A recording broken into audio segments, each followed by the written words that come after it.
Of the 6 Star Trek films starring the crew of the original series, Star Trek V: The Final Frontier is the one I was most dreading to cover over this series of video essays through which, let's face it, I try to present this franchise in its best light and to prove that each opus is not only relevant but essential. Although I don't hate this movie and I appreciate what its director and co-writer William Shatner tried to do, we could, from a purely narrative point of view, completely erase Star Trek V without it impacting our understanding of Star Trek VI. In a way, Star Trek V reminds me of Mission Impossible 2, definitively the black sheep of its own franchise. While recent films directed by Christopher McQuarrie bring back characters from previous films, there is never any reference to anything from Mission Impossible 2. Thus, we could easily rewatch all of the movies except Mission Impossible 2 and the franchise would be better off. And yet, we find in Mission Impossible 2 one of the best villains of the franchise, the best female character before the arrival of Rebecca Ferguson in the 5th film, and probably the best unmasking. So my question is... what does God need with a starship? No, I mean, yes, that's a good question, but not right away. My question is rather, are there elements in the Final Frontier that deserve not to be forgotten, and better still, if not crucial on the narrative level, in what way is the film essential for the franchise on a thematic level? As I've mentioned before, The Voyage Home may be the conclusion of a narrative trilogy that began with the Wrath of Khan, but it's also the first installment of a new thematic trilogy. In The Voyage Home, Star Trek finally finds its primary vocation, which is to show us that it's possible for humans to improve themselves and to build a better society than the one we know today. But by taking the reins of the franchise, Leonard Nimoy moved away from one of the fundamental principles of Star Trek. According to Gene Roddenberry, to access the utopian world of Star Trek, we must get rid of religions and superstitions. We've outgrown you. You asked for something we can no longer give.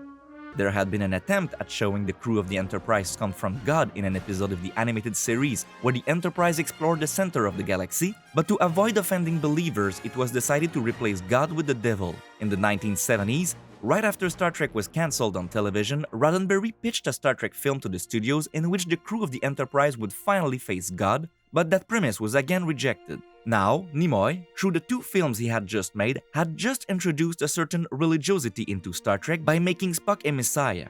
Now that it was his turn to write and direct a Star Trek film, Shatner was quick to remedy this situation. And in the very first scene, he introduces us to the film's antagonist, a preachy Vulcan who seems to have been written to criticize and parody what Nimoy did with Spock in the previous film. Besides, this Vulcan is none other than Sybok, Spock's half-brother who turned away from logic. Like a villain from Indiana Jones, Sybok is looking for a mythical place, a place for which different people have a different name. Humans call it Eden. The source. Heaven. Eden. Call it what you will. The Klingons call it Kuitu. For the Romulans, it's Vortavor. The Andorian word is unpronounceable.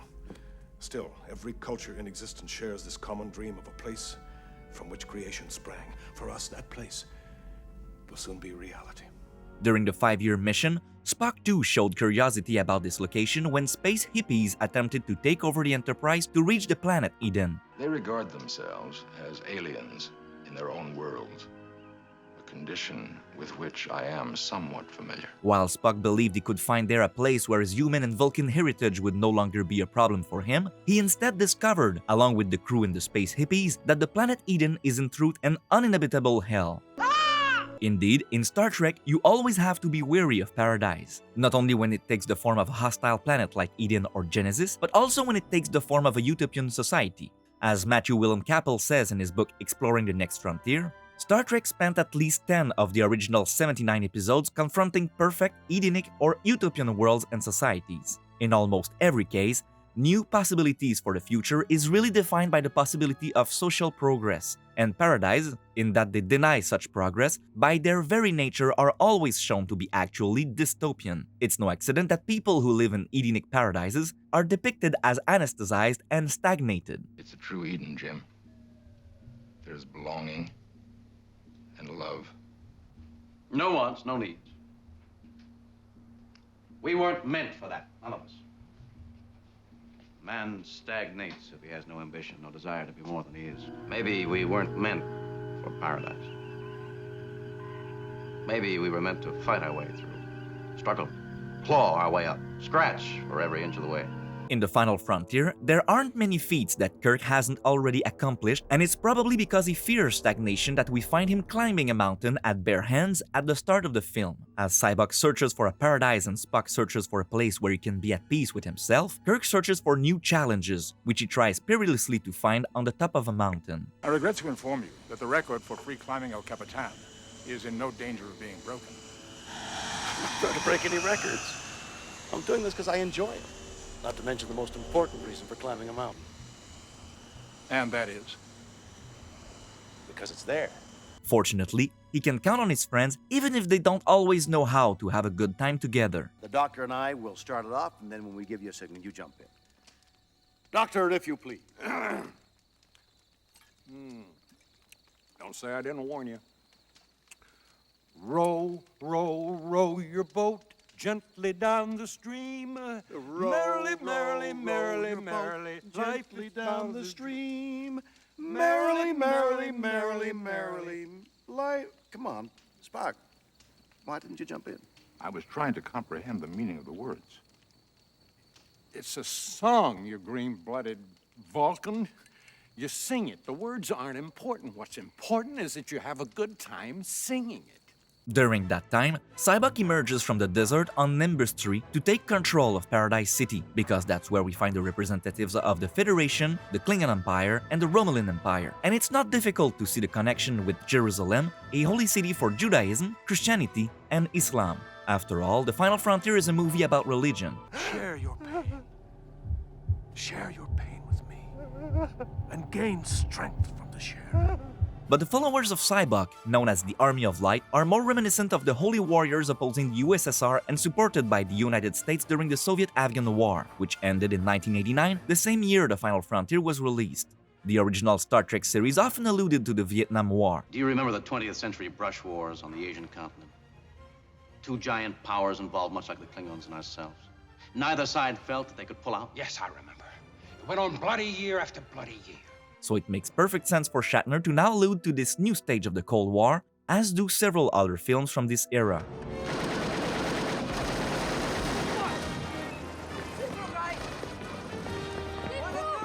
To break into the city, Kirk takes inspiration from Odysseus and plans to use horses to make him and his crew look like members of the Army of Light. But to get the horses, he has to create a distraction, which always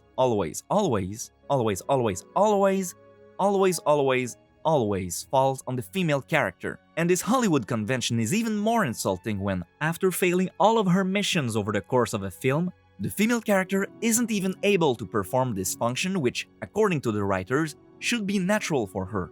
Mission Impossible 2 suddenly looks less bad, doesn't it? Things haven't exactly worked out the way you thought they would, Ethan. Sorry.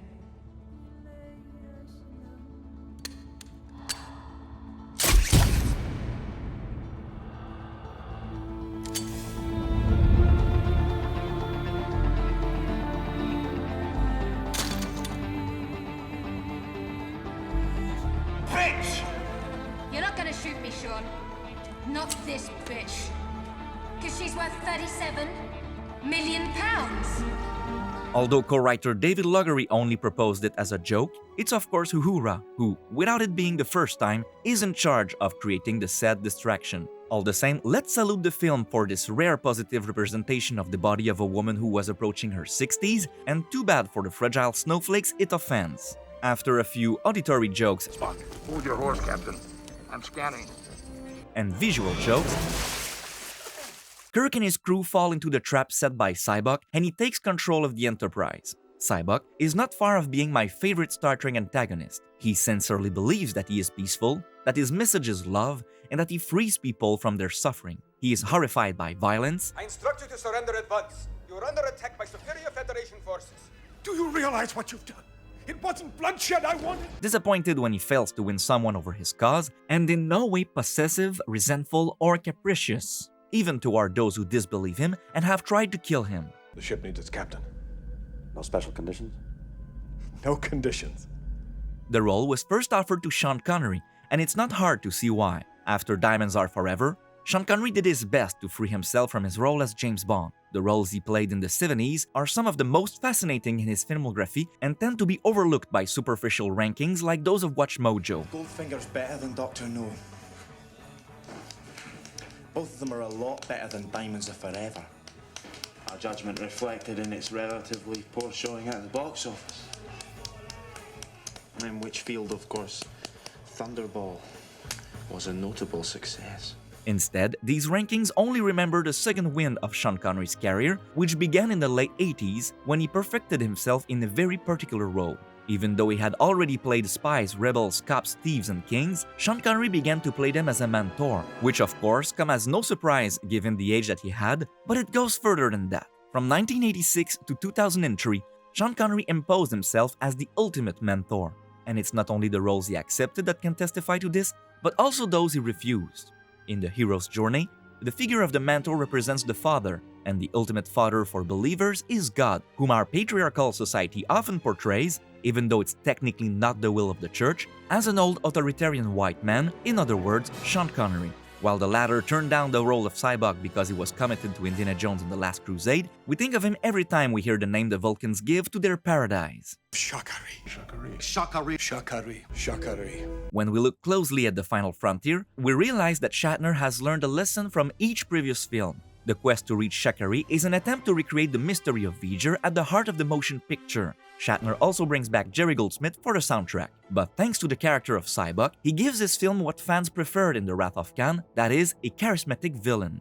By including the Klingons as secondary adversaries, he solves the problem of the search for Spock, which would have benefited from an additional subplot, while capitalizing on the fact that fans were delighted to see Klingons in that very film. Besides, when they first appear in The Final Frontier, the Klingons are having fun destroying old Earth probes, and considering what Voyager 6 did to them in the motion picture, we can't really blame them. Finally, Shatner reproduces what made the success of the Voyage Home by showing the camaraderie between the characters. We've been caught in a blizzard. And we can't see a thing. Request you direct us to the coordinates. My visual says sunny skies and 70 degrees. Sulu, look. The sun's come out. It's a miracle. Don't worry, fellas. Your secret's safe with me. I'll send the shuttlecraft to pick you up. Uhura, I owe you one. Sulu out. And by allowing the film to be humorous at times. Hydrovent and turn right, then left at the blow screen. You can't miss it, Mr. Scott. You're amazing. There's nothing amazing about it. I know this ship like the back of my hand. Probably a bit too much for the subject it tries to tackle, but that's what the studio wanted after the positive reception of the Voyage Home. So Shatner didn't just try to make a Star Trek film. He tried to make the best Star Trek film, and that's why his failure is even more spectacular. Granted, it's not all Shatner's fault. The studio had rushed the shoot, and Shatner had to fight to achieve his vision, a fight he lost. But the script itself suffers from some undeniable problems. Shatner was desperate to recapture what he loved so much about the original series, and that's why the film focuses more on the Kirk-Spock-McCoy trio. Worse, the first draft of the script casted Kirk as an individual hero, which is a bit retrograde since the Voyage Home was about teamwork. I do not expect you to forgive me. Forgive you? I'll knock you on your goddamn ass. If you think it would help. You want me to hold him, Jim? You stay out of this. That's because Cyborg rallies the crew members to his cause, and in the first version of the script, even Spock and McCoy turned against Kirk. An idea immediately refused by the producer Harv Bennett, as well as Leonard Nimoy and DeForest Kelley, who considered that their characters would never betray Kirk. Pitching heroes against each other isn't necessarily a bad idea. And it's not even the first time it's happened in Star Trek. But it's still a shame to see our group of heroes split like this after what they did for each other in the two previous films. It's a bit like betraying Mr. Miyagi after having accompanied him to Okinawa. You don't. And what doesn't help to accept the idea of Chekhov, Uhura, and Sulu turning against Kirk is that the film insists that it's not brainwashing and that Cyborg simply convinced them that it was right. What have you done to my friends? I've done nothing. This is who they are. That being said, since Cyborg is a Vulcan, his telepathic gifts clearly have something to do with it. It's also thanks to his gifts that he makes McCoy relive the moment when he helped his sick father to die, when a cure was discovered shortly after, and that he makes Spock witness his own birth. Sarek, your son. So human. Freed from his suffering, McCoy shows himself ready to follow Cybuck as well, but his friendship for Kirk and Spock holds him back. For his part, it's not friendship or loyalty that holds Spock back, but the peace he has made with his identity, a peace he no longer needs to seek in a distant Eden. I am not the outcast boy you left behind those many years ago. Since that time, I have found myself and my place. I know who I am. As for Kirk, he doesn't even let Cybuck show him anything. Jim, try to be open about this. About what? I've made the wrong choices in my life? I turned left when I should have turned right? I know what my weaknesses are. I don't need Cyborg to take me on a tour of them. If you just unbend and all. And be brainwashed by this con man? I was wrong. This con man took away my pain. Damn it, Bones, you're a doctor. You know that pain and guilt can't be taken away with the wave of a magic wand. They're the things we carry with us, the things that make us who we are. If we lose them, we lose ourselves. I don't want my pain taken away. I need my pain. He learned long ago that the darker side of his personality is as much a part of him as his good side. I have to take him back. Inside myself. I can't survive without him. I don't want to take him back. He's like an animal. A thoughtless, brutal animal. Yet it's me. However, with or without the blessing of Kirk, Spock, and McCoy, the Enterprise is heading towards the center of the galaxy. And while Cybuck's beliefs seem to be confirmed, the Enterprise herself reminds Kirk of what she was built for. Are we dreaming? If we are, then life is a dream.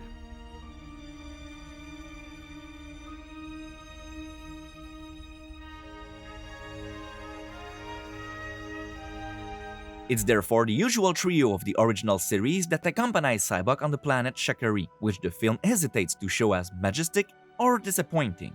On the one hand, the planet is nothing but a desert identical, because shot in the same place, to Nimbus 3, except that we apply the purple filter, and it's curious, although revealing, that Cybuck is so impressed by this yet familiar landscape. Amazing. The land, the sky. Just as I knew it would be. But on the other hand, we carefully chose the best time of the day to shoot and give the location a magical aspect, while Jerry Goldsmith gives us the most beautiful theme of this soundtrack. In a scene consciously inspired by The Wizard of Oz, the four characters find themselves before God, who takes the form of an old authoritarian white man. If Cybuck is charmed, Kirk remains perplexed. Indeed, this is not the first time he finds himself face to face with a god who demands to be venerated. What's more, he even demands the Enterprise, prompting Kirk to channel his inner Eric von Daniken. What does God need with a starship? My God would never need a vehicle in which to move around, a vehicle to go from point A to point B. Just like The Wizard of Oz, this god is a fraud. At least that's how most people interpret it. For my part, nothing has ever prevented me from believing it was indeed the entity our ancestors had taken for a true god, especially the one from the Old Testament. What follows is a cruel and electrifying display of the divine power that fails to answer Kirk's question, which of course Spock finds illogical. He's not answered his question. What does God need with a starship?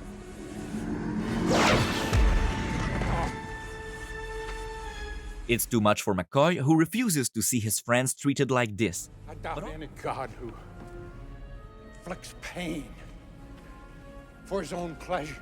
But also for Cybuck, who equally considers these three men as his friends. Why have you done this to my friend? Didn't I tell you Cybuck was fascinating? Despite everything that has happened since the beginning of the film, Cybuck does not consider Kirk his enemy, but a friend with whom he disagrees. Like an Indiana Jones villain, Cybuck was catastrophically mistaken about the nature of what he was looking for because his external desire blinded him. This is what is called in script writing the want versus the need, or the external desire versus the internal desire. While the hero is in search of something superficial, such as fortune and glory, kid. Fortune and glory. He discovers along his journey that he must sacrifice this desire if he wants to obtain what he really needs to be happy. Indiana? Indiana? Let it go.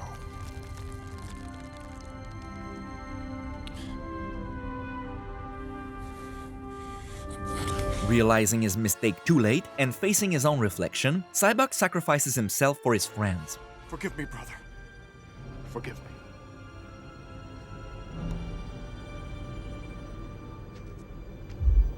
I couldn't help but notice your pain. My pain? It runs deep. Share it with me. This sacrifice allows the trio to return to the shuttle, and Kirk manages to send Spock and McCoy back aboard the Enterprise. Please tell me the transporter is working.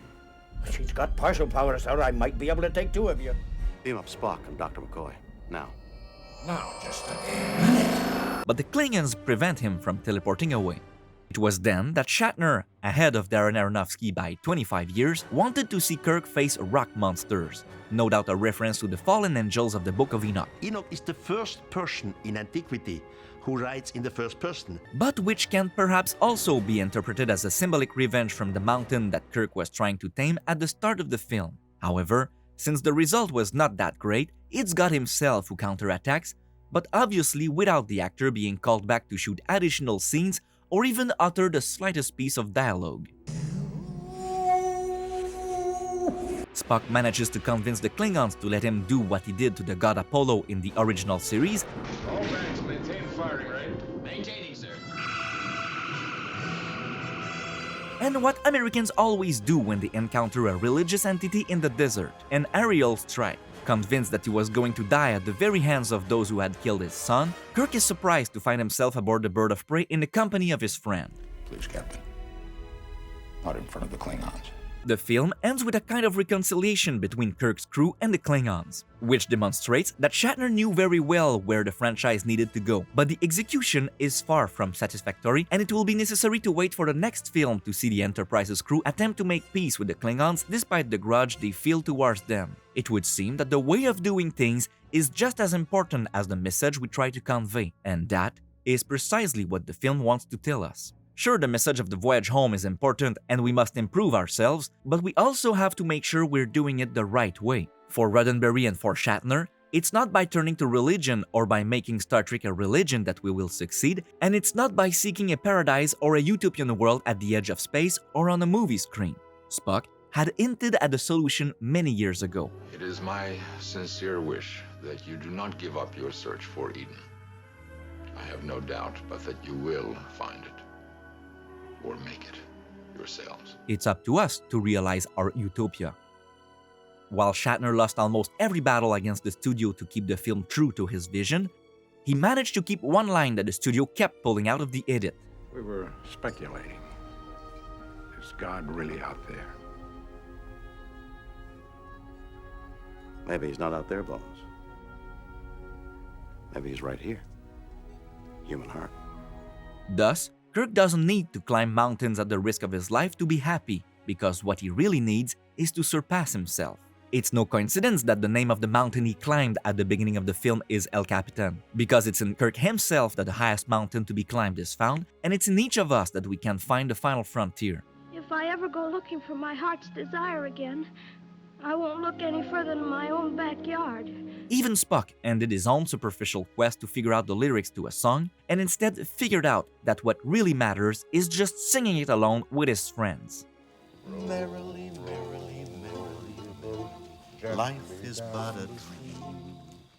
Despite this attempt to restore Star Trek to the antitheistic values of the original series, the Final Frontier displeased Roddenberry, who saw it as a pale copy of the script he had proposed years earlier. It has to be said that Roddenberry didn't like the direction Star Trek had taken since losing control of the franchise, and even hated the Wrath of Khan, the favorite of almost all Star Trek fans. And while the Next Generation series is generally more popular than the original series, it drifted further and further away from Roddenberry's vision with each season.